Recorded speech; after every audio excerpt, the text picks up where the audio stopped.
اللهم صل على سيدنا محمد يا رب صل وسلم دائما ابدا على حبيبي. کہہ رہے ایک شوگر کا پیشنٹ تھا, اس کو ہم نے منع کیا کہ نہیں چینی کھانا, تو ایک کوئی صاحب آئے, انہوں نے اس کے سامنے شربت کا گلاس رکھا, بہت خطرناک پیشنٹ تھا وہ, بہت اصرار کیا, وہ نمازی بھائی تھے, بہت اصرار کیا بھائی یہ پی لو یہ پی لو, وہ کہہ رہے نہیں نہیں نہیں مجھے شوگر ہے. جب انہوں نے زیادہ اصرار کیا نا اور کہا اللہ نے چاہا کچھ نہیں ہوگا انشاءاللہ, اللہ نے چاہا تو کچھ نہیں ہوگا. دیکھو صحابہ کرام کا اللہ پہ توکل تھا, انہوں نے دریا میں گھوڑے دوڑا دیے, انہوں نے, یہ بہت اہم واقعہ ہے, اس کو بڑا سبق ملے گا اس سے انشاءاللہ آپ کو, خاص طور پہ دینداروں کے لیے سمجھنے کی چیز ہے. واقعہ ہے نا, ایک علامہ اقبال کا شعر بھی ہے اس پہ کہ دشت و دشت دریا بھی نہ چھوڑے ہم نے, کہ ہم نے تو صرف صحراؤں میں نہیں, ہم نے تو دریاؤں میں بھی, کرامت کے طور پر نا گھوڑے دریا میں چلا دیے تھے صحابہ نے. تو ان صاحب نے کہا, داڑھی بھی تھی نمازی بھی, انہوں نے کہا دیکھو صحابہ نے اللہ پہ توکل تھا, دریا میں گھوڑے چلا دیے انہوں نے. تو سامنے شکر ہے کوئی عقل مند بیٹھا ہوا تھا جس کو وہ کھلا رہے تھے نا پورا چینی کا شربت, اس نے کہا دیکھو اگر وہاں پل ہوتا نا پھر اللہ دریا میں گھوڑے نہیں, وہ ڈوبنا تھا انہوں نے, وہاں تو پل نہیں تھا اور مجبوری تھی جانا, صحیح ہے نا, پل ہوتا پھر صحابہ دریا میں چلاتے, پھر سوال ہی پیدا نہیں ہوتا کہ دریا میں گھوڑے چلتے. اللہ کہتا ہے پل ہے تو جاؤ نا, یا پل بنانے کا ٹائم ہوتا تو بھی نہیں. یہ جو قسطنطنیہ میں سلطان محمد فاتح نے قسطنطنیہ اور یہ جو آج کا استنبول ہے جب یہ فتح کیا تھا, تو اس نے کوئی دریا میں تھوڑی گھوڑے چلا دیے تھے. ان کا یہ جو استنبول کا جو قلعہ ہے نا آج جو 4000 سال جس کی پرانی تاریخ ہے, میں نے وہاں جا کے ولاگ بھی بنایا ہے, یہ ترکی کا جو مشہور قلعہ ہے, یہ تو عیسائیوں کے ہاتھ میں تھا, بہت مضبوط عیسائیوں کی اسٹیٹ تھی, اور نبی صلی اللہ علیہ وسلم نے خوشخبری سنائی تھی کہ نعم الجیش جیش یغزو القسطنطینیہ, فرمایا سب سے بہترین لشکر, کیا ہی خوب لشکر ہے جو قسطنطینیہ فتح کرے گا.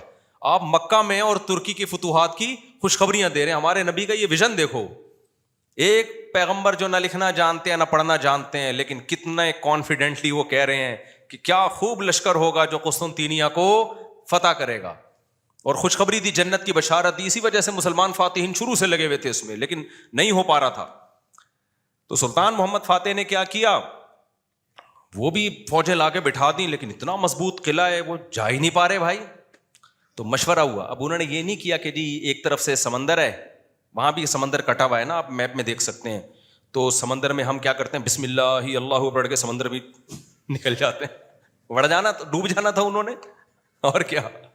تو اللہ کہتا ہے پہلے اپنے سارے اسباب اور وسائل تو استعمال کرو, پھر میری مدد آئے گی.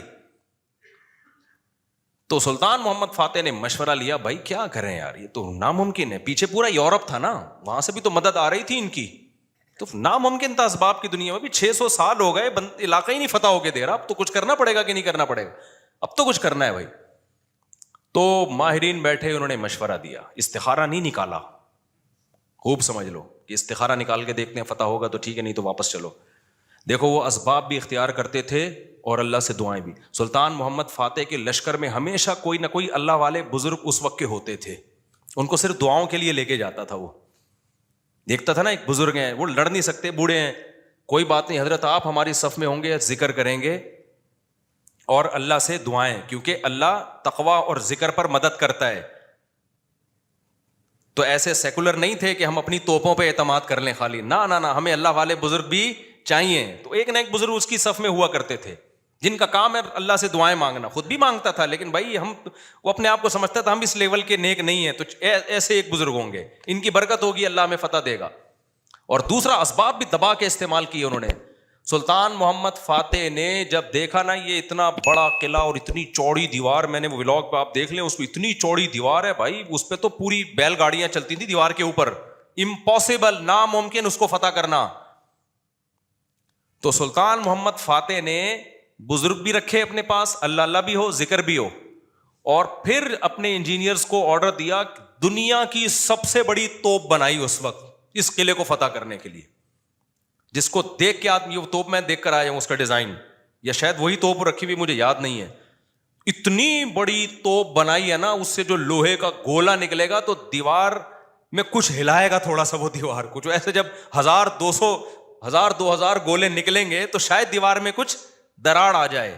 اتنی اسٹرگل کی اس نے, اور اتنے لوگ. ہم نے تو ترکی میں نا انہوں نے وہ بنایا ہوا ہے ایک آڈیٹوریم میں نا, وہاں پر ایک جیسے نہیں سیارہ گاہ ہمارے یہاں آپ کو ملتی ہے ادھر پلانیٹوریم, دیکھا ہوگا آپ نے, تو ایسے ہی انہوں نے وہ پوری تاریخ دکھاتے ہیں ویڈیو کی شکل میں. بڑا مزہ آتا ہے وہ دیکھنے میں, بڑا جوش پیدا ہوتا ہے یار, کیا خون خرابہ, اور ادھر سے گولے, پورا وہ منظر انہوں نے تاریخ کی کتابوں سے نکال کے اس کو فلمایا ہے. لیکن ایسے نہیں کہ پروجیکٹر پہ, بلکہ آپ جائیں گے نا تو آپ کو ایسا لگے گا آپ وہاں 3D میں آپ سمجھ لیں, آپ کو لگے گا آپ وہاں پہنچ چکے ہیں. وہ ایسا چیخیں نکلتی ہیں یار وہ منظر دیکھ کے, ایسے تھوڑی پیڑے کھائے ہیں مسلمانوں نے یار, پوری دنیا پہ حکومتیں کی ہیں, آج بیٹھے ہیں وزیر اعظم بن نہیں رہا. صحیح ہے نا. بہت محنتیں کی ہیں مسلمانوں کا ماضی بڑا خدا کی قسم شاندار تھا. میں بار بار کہتا ہوں نا, ایک گورے کی ویڈیو بھی میرے موبائل میں پڑی ہوئی ہے, وہ لندن میں یا امریکہ میں بھول گیا, یونیورسٹی میں وہ گورا لیکچر دے رہا ہے, ابھی میرے موبائل میں وہ ویڈیو پڑی ہوئی ہے. وہ گورا لیکچر دے رہا ہے, گورا کہہ رہا ہے تو وہ کالا, لیکن گورا اس سینس میں کہہ رہا ہوں کہ امریکن ہے, اس سینس میں کہہ رہا ہوں, یا تو میرا خیال ہے امریکن ہے, یو کے کا نہیں ہے, وہ ان کا جو لب و لہجہ ہے نا وہ امریکن لب و لہجہ. وہ یونیورسٹی میں لوگوں کو بتا رہا ہے کہ ونس اپون اے ٹائم, ایک ٹائم تھا کہ آپ کو مسلم سائنٹسٹ کے علاوہ دنیا میں کوئی سائنسدان نظر ہی نہیں آتا تھا. ہر فیلڈ میں کون سا سائنٹسٹ تھا؟ مسلمان. اور وہ کہہ رہا ہے کہ فلکیات کے علم میں مسلمانوں نے اتنی ترقی کی تھی. پھر بغداد کی یونیورسٹی کا نام لے رہا ہے وہ, بغداد میں جو ہماری خلافت تھی. تو وہ کہہ رہے ہیں کہ آج بھی جتنے ستاروں کے نام ہیں نا انگلش میں, سارے عربی سے آئے ہیں. سارے کہاں سے آئے ہیں؟ یہ عربی سے آئے ہیں. مسلمان یہ کام بہت پہلے کر چکے تھے. بڑا شاندار ماضی تھا ہمارا, لیکن ایسا ختم ہوا, ایسا لگتا ہے ہم ہمیشہ سے ہی اسی طرح ہیں, ہمیشہ سے ہی ہم سے وزیر اعظم بن ہی نہیں پایا کبھی. تو ایسا نہیں ہے, ماضی ہمارا اور زیادہ پرانا ماضی نہیں ہے, 150-200 سال سے زیادہ پیچھے کی بات نہیں ہے. یہ چند غلطیاں ہوئی ہیں جس کی سزا ہم بھگت رہے ہیں. اس میں مذہبی لوگوں سے بھی ہوئی ہیں, حکمرانوں سے بھی ہوئی ہیں, دونوں طبقوں سے ہوئی ہیں. کسی ایک طبقے کو آپ ذمہ دار نہیں ٹھہرا سکتے. تو اس میں ایک بہت بڑی غلطی یہ ہوئی ہے کہ مذہب کو سائنس سے کیا کر دیا؟ الگ کر دیا. یہ بہت بڑی مسٹیک ہوئی ہے. جبکہ ہمیں داؤد علیہ السلام, سلیمان علیہ السلام کے واقعات میں کیا ملتا ہے؟ اللہ نے سلیمان علیہ السلام کو جب دنیا کا حکمران بنایا ہے تو اللہ نے اسباب اور وسائل بھی دیے تھے ان کو. وہ اسباب کیا تھے؟ لوہا ان کے ہاتھ میں پگھلا دیا اللہ تعالیٰ نے. داؤد علیہ السلام کو حکم دیا زرہیں بناؤ, زرہیں. اللہ کہہ دیتا کہ اے داؤد تو زمین پر حکومت کرے گا, لڑائی کرے گا, زرہیں بنانے کی ضرورت نہیں ہے. آیت الکرسی پڑھ کے ہر مجاہد پہ پھونک لگائی, دم کیا, دشمن کی تلوار چلے گی نہیں. یہی چل رہا ہے نا آج کل. داماد انسان کا بچہ نہیں بن رہا, آیت الکرسی پڑھ کے پھونکو اور اس کو جو ہے وہ تعویذ کرا دو تو ٹھیک ہو جائے گا. پوری 10-10 سال دامادوں کے ٹھیک کرنے میں بیٹیوں کی زندگیاں تباہ کر دیں. قرآن کیا کہتا ہے؟ ان خفتم اللہ یقیم حدود اللہ, حدود اللہ پہ قائم نہیں رہ سکتے بھائی, خلا لینے کی کوشش کرو اس پاگل سے. 2-3 موقع دے دیے ٹھیک ہونے کے, ہو گیا ٹھیک ہے, نہیں تو اگر برائی اس قابل ہے کہ برداشت کے قابل ہے تو برداشت کرو. بلا وجہ گھر نہیں توڑنا چاہیے, بالکل برداشت کے قابل نہیں ہے, جان چھڑاؤ بھائی اس آدمی سے. نہ میں نہ جانتا ہوں نا ایسے لوگوں کو, 30 سال ہو گئے کہ نہیں جی اللہ کے ہاتھ میں دل ہیں, اللہ جب چاہے گا میرے داماد کا دل چینج کر دے گا. اس امید پہ 30 سال گزار دیے اور بیٹی پاگل ہو گئی. میں نے کہا 30 سال کے بعد آپ آ رہے ہو کہ خلا لینا ہے؟ کہہ رہے ہیں بھائی وہ اللہ کے ہاتھ میں دل ہے. تو میں نے کہا اللہ کے ہاتھ میں ہے, لیکن اللہ نے کہا کہ میں گھماؤں گا. ہم کب کہہ رہے ہیں کہ اللہ کے ہاتھ میں نہیں ہے؟ اگر ہمیں پتا ہوتا کہ اگلے سال اللہ آپ کے داماد کو ٹھیک کر دیتا, میں کہتا چلو 1 سال اور انتظار کر لو. اللہ کے ہاتھ میں ہے, لیکن گھمائے گا کہ نہیں گھمائے گا یہ اللہ نے نہیں بتایا. بلکہ اللہ نے جو بتایا ہے, انک لا تہدی من احببت, آپ اس کو ہدایت نہیں دے سکتے جس سے آپ محبت کرتے ہو. یہ تو حضرت ابو طالب کے بارے میں نازل ہوئی ہے کہ نبی کے چچا ایمان نہیں لائے تو نبی غمزدہ تھے. اللہ نے فرمایا کہ آپ جس سے محبت ہے ہدایت نہیں ملے گی, اس کو ملے گی جس کو اللہ چاہے گا. اور چاہے گا کس کو؟ جو خود چاہے گا. یہ بھی قرآن کہتا ہے جو خود چاہے گا اسی کو ملے گی, جو خود نہیں چاہے گا تو بھائی چاہے نبی کا چچا بھی ہو نہیں ملے گی. تو میں نے کہا بھائی نبی کے چچا کو نہیں ملی ہدایت, آپ کے داماد آپ کے نبی سے بھی آگے ہو, تو ہم تو گراؤنڈ ریئلٹی کو دیکھ کر فیصلہ کریں گے. 1 سال بہت ہوتا ہے کسی کو تجربے میں. اب انسان کا بچہ نہیں بن رہا, نہ نان نفقہ دے رہا ہے, وہ بے تحاشا مارتا پیٹتا ہے, ٹارچر ذہنی کر کے اس کو بیچاری کی زندگی بیڑا غرق ہو گیا اس. میں نے کہا خود ہی مر جائے گا تھوڑے دنوں میں, خلا کے تکلف کی ضرورت کیا ہے؟ طلاق لینے کی کیا ضرورت ہے اس سے؟ اسلام جو ہے نا وہ دقیانوسی نہیں سکھاتا میرے بھائی. مسلمانوں نے ایسے ہی نہیں دنیا پہ حکومتیں کر لی ہیں. داؤد علیہ السلام کو اللہ نے, داؤد علیہ السلام, قرآن کہتا ہے نا پوری دنیا پہ داؤد علیہ السلام نے, پوری دنیا نہ بھی ہو, دنیا کے ایک بہت بڑے حصے پر جو حکومت کی ہے, تو قرآن کیا بتاتا ہے کیسے کی حکومت, کیسے کی حکومت, پھونکے لگا لگا کے کی. قرآن ان کی عبادت کا بھی تذکرہ کرتا ہے, دن میں روزہ رکھتے تھے, راتوں کو تہجد پڑھتے تھے, اس کا بھی تذکرہ کرتا ہے, یہ بھی ضروری ہے.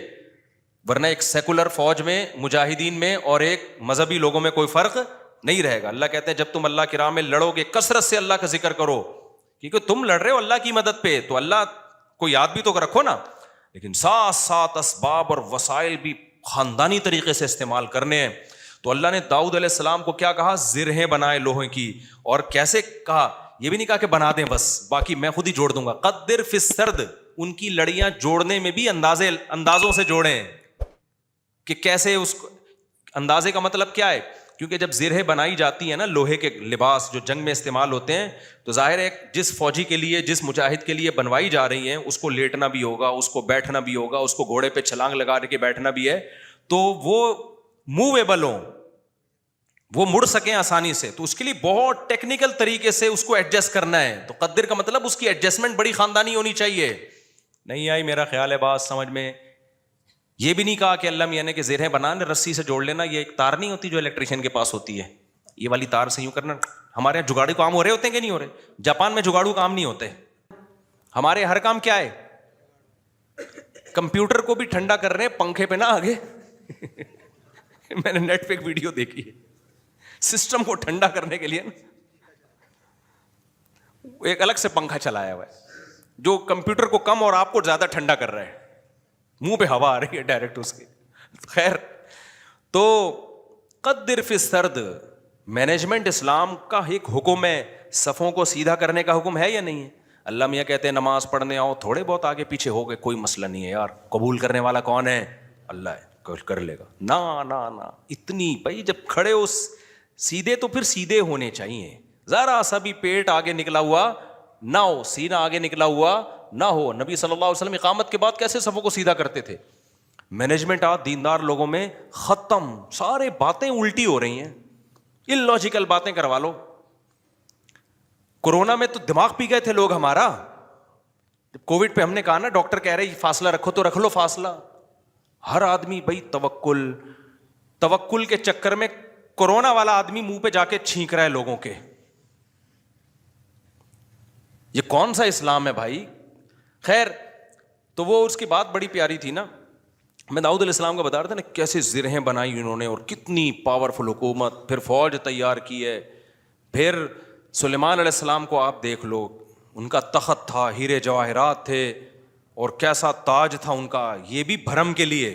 تو اس میں ہمیں یہ بھی ملتا ہے کہ اگر بھرم ڈالنے کے لیے آپ کو اچھی ڈریسنگ کرنی پڑے اور خاندانی لائف اسٹائل ہو تاکہ سامنے والے پہ بھرم اچھے پڑیں, تو یہ بھی شریعت کا حکم ہے.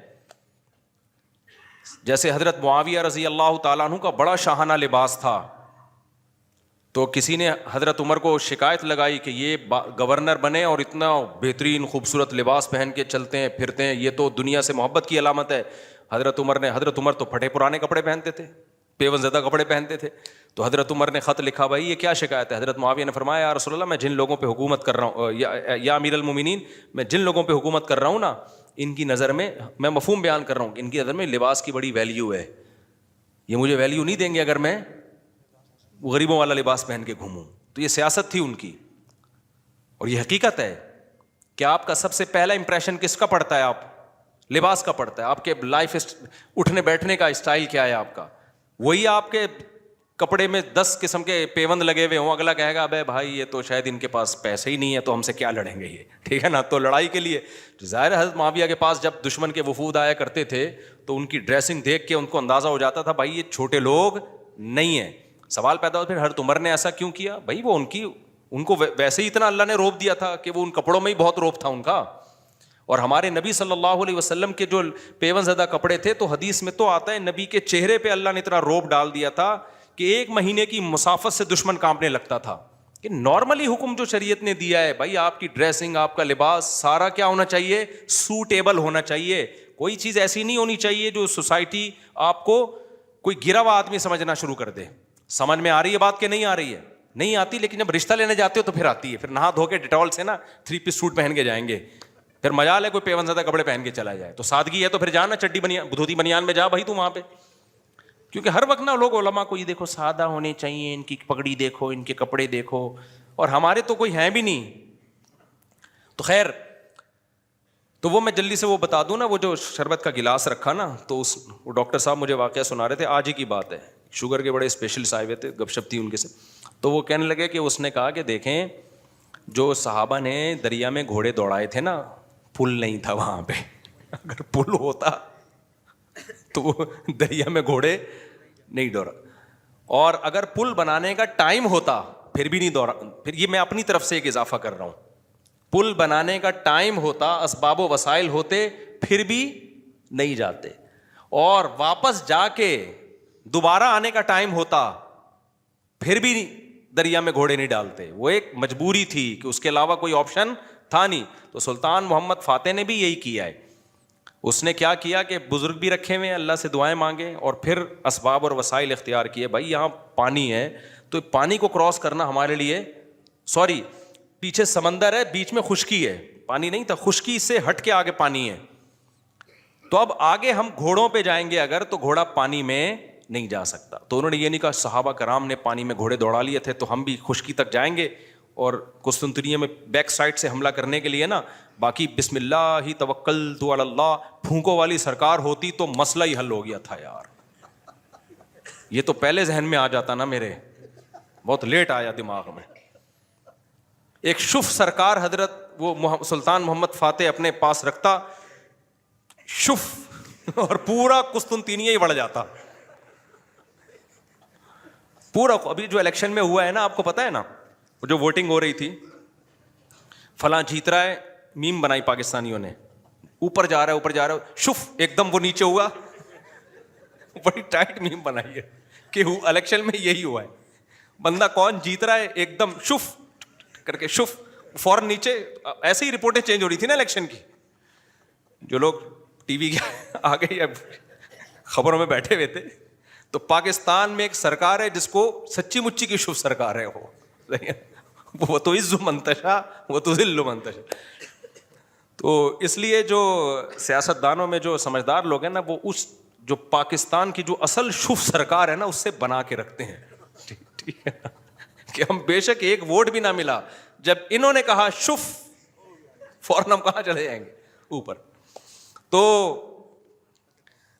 اچھا خیر, سمجھ گئے نا کون سی سرکار ہے. ایک تو یہ سرکار ہے, جو ایک اور سرکار ہے جو اصل شف سرکار ہے, وہ بڑی پاورفل سرکار ہے. وہ اس کا شف اصل شف ہے, اس کو ہم مانتے ہیں کہ یار وہ جب شف کرے نا, وہ یہ تو ڈرامہ کر رہے ہیں نا, ڈرامہ کر رہی. تو سلطان محمد فاتح نے کیا کیا, مشورہ کیا بھائی کیا کریں. مشورہ یہی طے ہوا کہ یار کچھ نہ کچھ تو کرنا پڑے گا. تو ایک ماہر نے مشورہ دیا کہ دیکھو ہم جو ہمارے بحری جہاز ہیں, وہ کشتیاں بہت بڑی بڑی نہیں, جہاز نمائی تھیں وہ, تو ہم ان کو جب تک خشکی پہ چلا کے آگے پانی تک نہیں پہنچائیں گے نا, تو ہم یہ قلعہ کبھی بھی فتح, مزید 600 سال لگ جائیں گے ہمیں, ناممکن ہے. ہمارے پاس اب ایک ہی آپشن ہے, جانیں ضائع ہو رہی ہیں, روز تیر اندازی ہو رہی ہے, لوگ ڈیلی بیسس پہ شہید ہو رہے ہیں, اور پہلے بھی کئی حملے ناکام ہو چکے ہیں. تو اب یہ رسک لینا پڑے گا, آر یا پار. اب یہ بہت مشکل کام تھا. کیوں؟ رات میں لوگ سو رہے ہیں, راتوں رات آپ نے یہ کرنا ہے. اب خشکی پہ کیسے چلائیں بھائی پانی, یعنی اس جہازوں کو؟ تو اس کا طریقہ یہ ہے کہ جتنے جانور ہیں نا, اونٹ, گائے, دمبے, سب ذبح کر دو, اور سب کی چربی کو پگھلا کے زمین پہ ڈال دو. اور یہ صبح صادق سے پہلے پہلے کام کیا ہو جانا چاہیے, ختم. اور اس کے بعد یہ کشتیاں رکھ کے نا, لکڑیاں رکھ کے ان کو دھکے دیں گے, کیونکہ ورنہ کون لے جا سکتا ہے. کیونکہ اگر دھکے دے کے تو ناممکن ہے نا خشکی پہ, آپ کسی ایک چھوٹی سی لانچ کو دھکا دینے کی کوشش کرو, کوئی بھی نہیں دے سکتا. تو ہوگا یہ, اور دیں گے بھی اتنا ٹائم لگ جائے گا کہ دشمن تو دیکھ لے گا بھائی یہ لوگ تو یہاں سے آئے, تو راتوں رات یہ کام کرنا ہے. کتنا بڑا یہ گوروں نے ہسٹری میں لکھا ہے کہ ایسا کام کیا ہے جس کا تصور نہیں تھا. اتنی محنت خرچ ہوئی ہے اس کے اوپر. کیا موٹی موٹی توند اور موٹے موٹے پیٹ ہوتے اگر اس وقت مسلمانوں کے, اور صبح و شام بریانی اور قورمے کے ڈھکن کھل رہے ہوتے اور تیجے کے نام پہ 40ویں کے نام پہ شب برات کے نام پہ یہ سب چیزیں کھا رہے ہوتے تو یہ کر لیتے؟ بولتے کیوں نہیں؟ میں بار بار کہتا ہوں کسی بڑے پیٹ والے کا مذاق اڑانا مقصد نہیں ہے. کچھ لوگوں کا نیچرلی پیٹ بڑا ہوا ہوتا ہے, وہ تو قدرت کی طرف سے, وہ صحابہ میں بھی تھا, بڑے بڑے بزرگوں میں تھا. لیکن یہ جو کھا کھا کے توندے نکل رہی ہیں نا, زیادہ کھا کھا کے, یہ بہت برا عمل ہے. نبی صلی اللہ علیہ وسلم کی بخاری کی حدیث ہے, اس امت میں سب سے پہلی جو برائی آئے گی نا, جھوٹ اور بڑے پیٹ, موٹاپا. یہ حدیث ہے صحیح. تو قدرتی طور پر کسی کا پیٹ بڑا ہے تو ایک الگ بات ہے. تو اب انہوں نے کیا کیا, فوراً وہ ساری جانوروں کو رات کو, بھائی اب یہ اس کے علاوہ کوئی آپشن ہمارے پاس نہیں. پھر اللہ سے دعائیں بھی مانگ رہے ہیں, دعائیں بھی مانگ رہے ہیں کہ اللہ ہمارے بس میں جو تھا ہم نے کر دیا. تو وہ پگھلا کے پورا فرش بنایا راتوں رات. جو عیسائیوں کی اسٹیٹ تھی ان کے تصور بھی نہیں تھا کہ یار کوئی کسی کا دماغ یہاں بھی جا سکتا ہے, کسی کا دماغ یہاں بھی جا. کتنی محنت کی ہوگی انہوں نے. اس وقت کاش ویڈیو کیمرے ہوتے نا, وہ فلما لیتے یہ ساری چیزیں. پھر وہ راتوں رات کشتیاں لے جا کے نا اس پہ سب کو پار کیا, پانی میں اتار دیا. صبح صادق سے پہلے وہ بہت بڑی فوج مجاہدین کی وہ پیچھے سمندری جہازوں پہ سوار ہو چکی تھی. صبح صادق سے پہلے یہ کام ہو چکا تھا. اور پھر بیک سائڈ سے نا پانی پہ اترے وہ لوگ, اور پھر انہوں نے حملہ کیا. وہ عیسائیوں کو تو انہوں نے تو آگے دیکھ رہے ہیں نا, وہ ان کو کیا پتا پیچھے سے بھی کوئی حملہ کر سکتا ہے. ادھر سے انہوں نے تیر اندازی کی ہے, ادھر سے پیچھے سے حملہ کیا. وہ تو حیران ہو گئے, یار یہ بندے آئے کہاں سے ہیں یہ لوگ, بیچ میں تو خشکی ہے, اس میں تو جہاز آ ہی نہیں سکتا. یہ اسٹرگل اور یہ محنت کرنی پڑتی ہے بھائی, پھر قومیں بنتی ہیں. وہ زوں سے نہیں بن جاتی خالی قومیں, سمجھ رہے ہو. ابھی چھوڑو یہ, پھر یہ زوں کاٹ دینا یار, یہ ایک میم ہے, پھر وہ اچھا نہیں ہے. تو وہ ہے نا, میں جاپان گیا, زوں, وہ دیکھا ہے آپ لوگ؟ ابے نہیں, آپ لوگ میمز نہیں دیکھتے آپ لوگ, مجھے لگتا ہے. خیر, ابھی ہمارے سابق وزیر اعظم کا بیان آیا تھا کہ میں جاپان گیا, زوں آواز آئی. پھر میں جاپان گیا, زوں آواز آئی. تو ایسے بنتی ہیں قومیں, زوں. اس پہ لوگوں نے بڑی میمز, یہ کٹ کر دینا, وہ ورنہ پھونکو, جو ہماری سرکار جو اصل پھونک والی ہے وہ مسئلہ. اچھا خیر, تو خیر, تو یہ ہے اسباب. اب موسیٰ علیہ السلام جب آگے دریا کے آگے آ کے کھڑے ہوئے ہیں, تو اگر وہاں پل ہوتا تو پھر لاٹھی کو حکم ہوتا کہ سمندر پہ ماریں اور وہ 12 چشمے اس سے 12 راستے بن جائیں, پھر ہوتا. اللہ میں کہتے ہیں پل سے جاؤ بھائی. یا واپسی کا آپشن بھی اگر ہوتا نا کہ بھائی فرعون پیچھے سے آ رہا ہے, آگے راستہ نہیں ہے, تو یہ والا راستہ یہاں سے, تو بھی یہ نہ ہوتا, یہ والے راستے سے جائیں. جب تک اسباب اختیار کرنا ممکن ہوتا ہے, اللہ کی آسمانوں سے مدد نازل نہیں ہوتی. اللہ کہتے ہیں پہلے پورے اسباب تم نے اختیار کرنے ہیں, اس کے بعد پھر میں جہاں تم ختم ہوگا وہاں سے میں شروع ہوں گا. ہم لوگ کچھ کرنے سے پہلے ہی ڈائریکٹ کہاں استخاروں پہ چلے جاتے ہیں, ڈائریکٹ. تو اس میں ایک بات خوب یہ بھی اچھی طرح سمجھ لو کہ آج کل نا, ایک تو لوگوں میں توکل ویسے ہی نہیں ہے, اللہ پہ اعتماد نہیں ہے, اور پیسوں کے پیچھے بھاگتے رہتے ہیں. لیکن کچھ لوگوں میں غیر ضروری توکل بھی آ جاتا ہے. علماء نے لکھا ہے اگر آپ کو اللہ نے مالی وسائل دیے, میں نے بہت لوگ دیکھے ہیں, جاب گئی اور روڈ پہ آ گئے, ایک دم برباد ہو گئے. وہ کاروبار کروڑوں کا بزنس چل رہا تھا, کوئی نقصان ہوا. ابھی کچھ دن پہلے ایک بندہ ملا, کروڑوں روپے میں کھیل رہا تھا, پولٹری فارم کا اس کا بزنس تھا پشاور میں. تو کہہ رہا ہے یار کوئی بیماری آئی, ساری مرغیاں مر گئیں اور میں دیوالیہ نکل گیا, میرا ڈپریشن میں چلا گیا. میں نے کہا میرے بھائی ایسا کام کیا کیوں آپ نے, کیا آپ کو پتہ نہیں ہے مرغیاں بھی بیماریاں آتی ہیں؟ کہہ رہے آتی ہیں لیکن میں تو ویکسین ہوں. میں نے کہا کیا آپ نے تحقیق نہیں کی کہ ویکسینیشن کے بعد بھی بعض دفعہ ساری مرغیاں مر جاتی ہیں؟ تو کچھ تو آپ کو رکھنا چاہیے تھا نا. اس لیے علماء نے بیان کیا ہے بھائی کوئی بھی بزنس کر رہے ہو, کوئی بھی جاب کر رہے ہو, کم سے کم 1 سال کا جو ہے نا نان نفقہ سنبھال کے رکھو کہ اگر میں جاب لیس ہو گیا تو 1 سال میں اتنا کما لوں, 1 سال کا میں اتنے اپنے پاس ریزرو رکھوں کہ کم سے کم 1 سال میں اپنی بیوی بچوں کو کھلا سکوں, اور اس دوران میں کوئی دوسرا کاروبار کر سکوں, کوئی دوسری جاب تلاش کر سکوں. ہاں اس سے بہت زیادہ 10-10 سال کی 20-20 سال کی پلاننگ, پھر یہ توکل کے خلاف ہے. لیکن 1 سال 2 سال 1.5 سال کچھ تو کرے نا آدمی. نہیں جی جس اللہ نے آج کھلایا کل بھی کھلائے گا. تو اگر اللہ نے اس طرح سے وعدہ کیا ہوتا تو پھر لوگ روڈوں پہ کیوں بیٹھے ہوئے ہوتے, جھونپڑوں میں کیوں سو رہے ہوتے؟ فوراً ایک آیت پڑھ لیتے ہیں وما من دابۃ الا علی اللہ رزقها، ہر کا اللہ نے روزی دینے کا وعدہ کیا، اللہ نے وعدہ کیا ہے، لیکن آپ پورے اسباب اور وسائل اختیار کرو گے. ہاں ہوس نہ کرو جیسے جمع کر کر کے لوگ پاگل ہوئے ہیں، یہ غلط ہے. لیکن ایسا توکل جائز نہیں ہے کہ آپ جو ہے وہ جو اللہ نے اسباب اور وسائل رکھے ہیں اس سے بھی کو بھی آپ اگنور کرنا شروع کر دو. حالات کا کچھ پتہ نہیں ہوتا.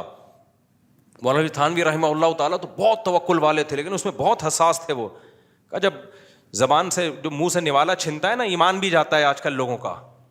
ایک روایت ہے، اگرچہ روایت ضعیف ہے لیکن وہ کاد الفقر ان یکون کفرا او کما قال صلی اللہ علیہ وسلم، فرمایا فقر و فاقہ بعض دفعہ کفر تک پہنچا دیتا ہے. عورتیں اپنی عزتیں بیچنے پہ آ جاتی ہیں فقر و فاقہ کی وجہ سے. تو ایسا توکل نہیں کیا جائے. تو اتنا کم از کم اپنے پاس ہو کہ بھائی کل آپ اگر خدا نخواستہ بے روزگار ہو جاتے ہیں، اور یہ کہ آپ نے مرغیوں کا پولٹری فارم کھولا ہوا ہے اور فرض کر کے بیٹھے ہوئے ہیں کہ چونکہ میں نے اللہ سے تہجد میں دعا مانگی ہے اب ان پہ کوئی بیماری نہیں آئے گی. بھائی دعا بھی مانگو بیماریوں سے. میرا تو پورا دیکھو نا، ابھی 35 مرغیاں مر گئیں میری. ایک بیماری آئی تھی ایک دم جنازے اڑو، چھوٹی سی میری غلطی تھی لیکن وہ 2.5 سال سے مری نہیں تھی، اب مری ہیں تو ٹک ٹک ٹک کچھ بچ گئی ہیں الحمدللہ، ساری نہیں مری ہیں کیونکہ وہ ہمارے گھر ہی کے چوزے تھے جو بڑے ہو گئے. تو ایک غلطی ہوئی تھی مجھ سے، اب انشاءاللہ آئندہ وہ غلطی نہیں کروں گا، لیکن تجربہ تو بڑھ گیا نا، نقصان تو ہو گیا نا. تو اللہ پہ اعتماد اور توکل اس کا ایک مطلب ہے جو شریعت نے بتایا ہے. تو وہ شوگر کے پیشنٹ نے بڑی اچھی بات کی. اس نے کہا حضرت جو گھوڑے دوڑائے تھے نا صحابہ کرام نے، وہ پل نہیں تھا وہاں پہ، اس وجہ سے مجبوراً دوڑا لیے تھے. تو اللہ میاں نے مجھے کھانے کی اتنی چیزیں دی ہیں کہ میں بھوک سے مر نہیں رہا ہوں. اگر مر رہا ہوتا تو جان بچانا فرض تھی، پھر میں یہ شربت کا گلاس اللہ پہ توکل کر کے پی لیتا کہ فی الحال تو جان بچاؤ، پھر دیکھیں گے شوگر کہاں جا رہی ہے کہاں نہیں جا رہی، یا اور چیزیں جو ہے وہ میرے لیے دنیا میں ختم ہو گئی ہیں، یا شوگر سے میں نے مرنے کا ارادہ ہی کر لیا ہے، خودکشی کا ارادہ ہی کر لیا ہے تو پی لوں گا. تو کبھی بھی اس طرح کے یہ بے موقع توکل ہوتا ہے. ایک اور ہمارے دوست تھے، ان کو بھی شوگر، وہ بھی اسی طرح کہہ رہے یار بندہ کھاتا ہوا بس جو ٹینشن لیتا ہے نا وہ مر جاتا ہے. تو یہ سب فضول قسم کی باتیں ہوتی ہیں. اللہ نے مسلمان جو ترقی نہیں کر رہا نا اس میں ان باتوں کا بہت بڑا دخل ہے. جب یہ اپر لیول پہ ہوتی ہیں تو پھر اپر لیول پہ نقصان ہوتا ہے. انفرادی زندگی میں اس طرح کی باتیں ہوتی ہیں تو انفرادی زندگی میں نقصان ہوتا ہے. سمجھتے ہو کہ نہیں سمجھتے ہو؟ اب جلدی سے میں بات کو سمیٹ کے ختم کروں جو بیان میں لے کے چلا تھا. تو اللہ نے کیا فرمایا؟ تدعو من ادبر وتولی. تو اللہ کے حکم کی جو آرڈر ہے نا، اللہ کا جو آرڈر ہے اس کی ویلیو اس لیے بھی ہے کہ وہ صاحب کمال اور صاحب قدرت ہے. اس کی ویلیو اس لیے بھی ہے کہ جتنا وہ ہمارا قریب ہے اتنا ریلیشن ہمارا کسی اور سے نہیں ہے. دیکھو ماں باپ سب سے زیادہ قریب ہوتے ہیں، تو ہمیں ماں باپ دینے والا کون ہے؟ اللہ ہے. اللہ کہتے ہیں هو اعلم بكم اذ انتم اجنۃ فی بطون امہاتکم. تم جب اپنی ماں کی پیٹ میں جنین تھے، جنین کہتے ہیں چھپے ہوئے، جب تمہارے ماں باپ بھی تم کو نہیں جانتے تھے، وہ اس وقت سے تمہیں جانتا ہے، اس وقت سے تمہیں جانتا ہے. تو اللہ سے زیادہ انسان کا ریلیشن کسی کے ساتھ نہیں ہے. تیسری چیز اللہ کہتے ہیں جتنے میرے احسانات ہیں، تیسری چیز احسان ہوتا ہے نا جس کی وجہ ہم کسی کے آرڈر کو مانتے ہیں. میرے احسانات جتنے زیادہ ہیں اتنے تو یعنی اللہ کہتے ہیں میرے احسانات کو نا تم قلم سے لکھنا شروع کرو، پوری دنیا کے درخت قلم بن کے گھس کے ختم ہو جائیں گے، اور سمندروں کی سیاہی ان قلموں میں استعمال ہو کے ختم ہو جائے گی. اور وَإِن تَعُدُّوا نِعْمَةَ اللَّهِ لَا تُحْصُوهَا. اللہ کی نعمتوں کو لکھنے بیٹھو گے قلم گھس کے ختم، اور سمندر کی سیاہی ختم، اللہ کی نعمتیں ختم نہیں ہوں گی. اور ایک ایک نعمت اتنی پاورفل ہے نا، کروڑوں خربوں میں بھی وہ سستی ہے. ایک آنکھ کی نعمت دیکھ لو، آپ کے پاس 1 کروڑ روپے ہو، خون پسینے کی کمائی ہو، ایک بندہ کہ کروڑ دے یا آنکھیں دے، کیا دو گے آپ؟ آپ کروڑ روپے ڈاکوؤں کو دے رہے ہوتے ہیں نا جان بچانے کے لیے. ڈاکوؤں کو دے نہیں رہے ہوتے صبح شام کے جان بچے یار. آنکھوں کی نعمت ہے، سننے کی نعمت ہے، چکھنے کی نعمت ہے، ہر نعمت اتنی قیمتی نعمتیں، ایک ایک نعمت جو اللہ نے انسان کو اس کی باڈی میں جو نعمتیں لگا دی ہیں، اتنی قیمتی نعمتیں ہیں. تو یہ اللہ کے احسانات ہیں. اللہ کہتے ہیں اس کا سوچتے رہو گے یہ احسانات کبھی ختم نہیں ہوں گے. حضرت ڈاکٹر عبدالحی صاحب رحمہ اللہ تعالیٰ کا معمول تھا، وہ کہتے ہیں میں رات کو سونے سے پہلے نا، کیونکہ لوگوں کی عادت ہوتی ہے نا کہ یہ بھی میرے ساتھ غلط ہوا, یہ بھی میرے ساتھ غلط ہوا, یہ مسئلے میرے ساتھ, یہ مسئلے. بعض لوگ ہمیشہ منہ ان کا بیچاروں کا آڑا ترچھا ہی رہتا ہے, مہنگائی ہو گئی, یہ وزیر اعظم ہی نہیں بن رہا, اور ابے یہ تو تمہارے مسئلے ہیں ہی نہیں, یہ کیوں لے رہے ہو ٹینشن یار, یہ ہمارا کام تھوڑی ہے, وہ ٹینشنیں لو جو تمہاری ہیں. تو یہ بھی نہیں ہو رہا, یہ بھی نہیں ہو رہا, صبح و شام. تو حضرت مولانا شفیق تھانوی رحمہ اللہ کو کسی بزرگ نے, انہوں نے خط لکھا کہ حضرت یہ بھی میرے ساتھ مسئلہ ہے, یہ بھی مسئلہ ہے, یہ بھی مسئلہ ہے. تو حضرت حکیم الامت چونکہ مصلح تھے نا, پیر و مرشد, پہلے پیر و مرشد ایسے ہوتے تھے, انہوں نے پورے خط کے آخر میں ایک جواب لکھا کہ افسوس کے شکر کا جملہ ایک بھی نہیں لکھا, سارے مسئلے ہی بتائے ہیں. تو سمجھ گیا کہ بھائی تربیت نہیں ہو رہی ہے, تربیت ہو گئی ہوتی تو کیا بتا رہے ہوتے, حضرت یہ بھی ٹھیک, وہ بھی ٹھیک, یہ بھی ٹھیک, ٹھیک ہے نا. تو خیر وہ تو پھر تربیت ہوئی ان کی الحمدللہ, بڑے بزرگ بنے وہ. تو وہ فرماتے تھے کہ میں جب رات کو سونے سے پہلے میں کیا کرتا ہوں, دیکھتا ہوں, یہ نہیں دیکھتا کہ کیا کیا غلط ہے, یہ دیکھتا ہوں کیا کیا ٹھیک ہے. تو میں دیکھتا ہوں الحمدللہ گھر والے صحت مند ہیں, بچے میرے ماشاءاللہ سارے زندہ ہیں اور صحت مند ہیں, کوئی چھوٹی موٹی بیماری ہے لیکن خطرناک نہیں ہے. اللہ کا شکر ہے کل گھر میں گھر کا راشن کل کا کم از کم ہے, ناشتے کا بھی, دوپہر کھانے کا بھی, رات کھانے کا بھی.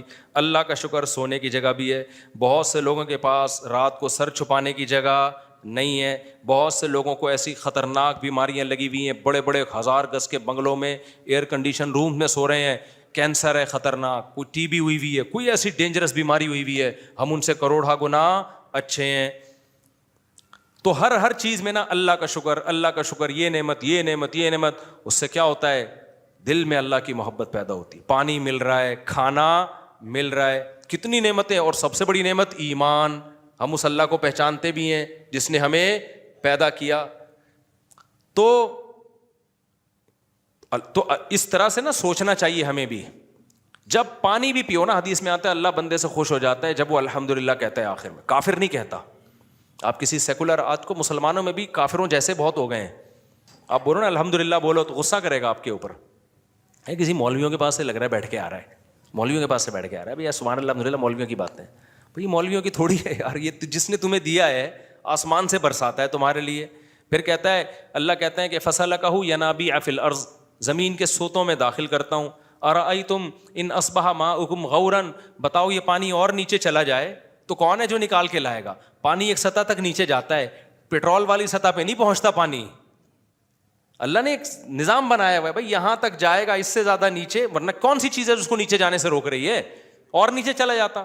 پھر پیٹرول والی کمپنیوں کو آرڈر دیتے کہ نکالیں پانی. ایک ایک نعمت, یہ پانی پیا کرو, سوچا کرو بھائی یہ کہاں سے آ رہا ہے. فلٹر کا پانی بھی تو کہیں نہ کہیں سے آ رہا ہوتا ہے نا جو ہم پی رہے ہوتے ہیں. تو ایک ایک نعمت, تو ہر نعمت پہ انسان کو سوچنا چاہیے. پھر فوراً دل سے آواز نکلنی چاہیے, اللہ تو نے اتنے احسانات کیے, تو اے اللہ اب میں تیری نافرمانی نہیں کر سکتا. ایک احسان یہ کر لے کہ اپنی نافرمانی سے بچا لے, کیونکہ اب اللہ کے حکم کو توڑنا چھوٹا جرم نہیں ہے. اسی کو یہ جو میں نے آیت پڑھی ہے, تدعو من ادبر وتولی, جو ایسا رب, میں نے بتایا تھا نا ریلیشن, محبت اور قوت. بعض دفعہ ریلیشن نہیں ہوتا, صرف محبت ہوتی ہے, بعض دفعہ صرف قوت ہوتی ہے. اللہ میں تینوں چیزیں جمع ہیں, اور علی وجہ الکمال جمع ہیں تینوں چیزیں.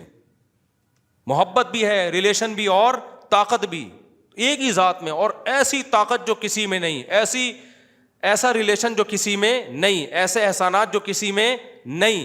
پھر بھائی اللہ جب کسی بات کا آرڈر دے گا نا, وہ کہہ رہا ہے نماز پڑھو, تو پھر آپ کو پڑھنی پڑے گی. وہ کہہ رہا ہے زنا کے قریب مت جاؤ, تو اب آپ کو قریب جانے کی اجازت نہیں ہے. وہ کہے گا بوڑھے ماں باپ کے سامنے اف نہ کرو, تو اف کرنے کی اجازت نہیں ہے. وہ اگر کہہ رہا ہے کہ سود مت کھاؤ, تو کھانے کی اجازت نہیں ہے. وہ اگر کہہ رہا ہے کہ نظر کی حفاظت کرو, تو حفاظت کرنی پڑے گی. سمجھتے ہو کہ نہیں سمجھتے؟ تو سب سے پہلے تو نماز ہے, وہی انسان وہی سیدھی نہیں ہو رہی, آج وہی سیدھی نہیں ہو رہی. تو یہ سارے کام کرنے پڑیں گے, یہ آپشنل نہیں ہے, اور یہ چھوٹا جرم نہیں ہے. اسی کو اللہ نے کہا تدعو, یہ اس کو بلائے گی جو اللہ کے حکام سے منہ موڑے گا. تو اس لیے اللہ کا دعویٰ برحق ہے. عقل مند لوگ اس دعوے کو مان لیتے ہیں اور اللہ کے حکم کو پورا کرنا شروع کر دیتے ہیں. کہیں کوتاہی ہو تو اللہ کہتے ہیں میں غفور رحیم ہوں, توبہ کرو. ایسا نہیں ہو کہ بس ذرا سی غلطی ہوئی پکڑ کے جہنم میں پھینک دوں گا, نہ, توبہ کا موقع دیتا ہوں, توبہ کرو. تو اور کیا رہ گیا بھائی, اب کیوں نہیں شریعت پہ چلے انسان ہے بھائی. جب وہ کہہ رہے کہ آنے کی کوشش کرو, سیدھے راستے پر آؤ, غلطی ہو رہی ہے معافی مانگو, اور اللہ کو معاف کرنا کیا ہے, پسند ہے, معاف کرنا بھی اس کو اچھا لگتا ہے کہ چلو غلطی ہوئی ہے تو بھاگو تو نہیں نا مجھ سے, صحیح ہے نا, غلطی ہو گئی ہے, آدم علیہ السلام سے ہو گئی تھی, توبہ کی نا, روئے اللہ کے سامنے, تو تم سے ہو جائے تم بھی رو دو. رونا نہیں آتا, رونا اختیار میں نہیں ہے, سوائے ابھی میں نام لینے والا تھا کہ وہ بعض ایکٹر ایسے ہیں جب چاہیں رو لیتے ہیں بیٹھ کے, ہیں مذہبی لیکن ایکٹر ٹائپ کے ہیں وہ. خیر, تو اللہ کہتے ہیں رونا نہیں آتا نا, رونے جیسی صورت بنا لو تو بھی کیا کر لوں گا. تو اب کیا رہ گیا بھائی, کہاں اسلام اب مشکل کہاں سے رہ گیا. تو رونا آ جائے ٹھیک ہے, نہیں آیا اللہ کہہ رہے رونے والی شکل بنا لو جیسے رو رہے ہو, بس کافی ہے, یہ بھی مان لوں گا. پھر بھی اگر کوئی ڈھیٹ کا بچہ نہیں آ رہا نا تو پھر قرآن کہتا ہے انلزمکموہا وانتم لہا کارہون, تم جہنم میں چھلانگ لگانا چاہتے ہو, میں زبردستی گھسیٹ لوں, ایسا ممکن نہیں ہے. پھر جہنم خالی ہو جائے گی. اللہ نے جہنم بنائی ہے خالی رکھنے کے لیے نہیں بلکہ بھرنے کے لیے. اللہ ہم سب کو جہنم کی آگ سے محفوظ رکھے. تو سنتوں کے بعد انشاءاللہ ابھی نماز ہوگی, سنتوں کے بعد سوال جواب کا سیشن ہوگا.